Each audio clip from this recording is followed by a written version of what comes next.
I don't even know if I'm going to pronounce it correctly because it's not an actual word. Like, I tried searching it up before coming here to find the pronunciation, but I couldn't find it. But I think it's Socha, like Socha. Soccer. Yeah, and the author wrote that his definition of this word is that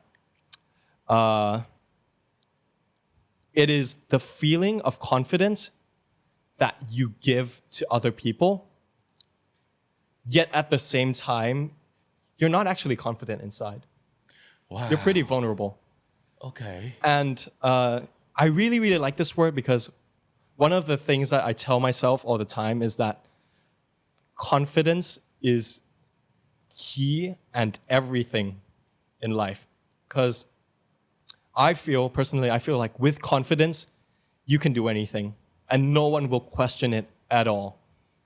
Whether you're a leader, whether you're doing something, one of the most batshit insane, crazy things in life, but if you just have confidence, not only will you be able to do it, but the other people around you will believe in it.